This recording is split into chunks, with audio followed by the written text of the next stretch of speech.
ഇന്ന് നമ്മൾ ഉണ്ടാക്കാൻ പോകുന്നത് മക്രോണ, ഒരു സ്പെഷ്യൽ ഡിഷ്. ഫുള്ള്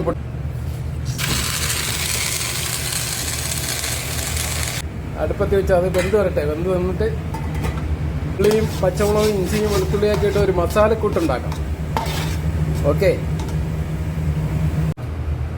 ഇപ്പം മക്രോണ റെഡി ആയിട്ടുണ്ട്. മക്രോണ ഊറ്റി തലയിലേക്ക് ചേർക്കാം. കൊണ്ട് മസാലയിലോട്ട് ഈ മക്രോണ ചേർത്തിരിക്കുകയാണ്.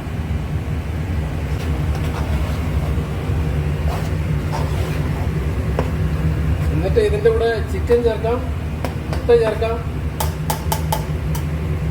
മുട്ട ചേർക്കുകയാണ്. മുട്ട ചേർത്ത്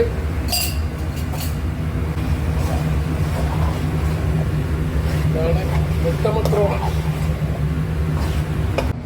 അടിപൊളി മക്രോണ. ടേസ്റ്റ് ഇല്ലേ? അടിപൊളിയല്ലേ?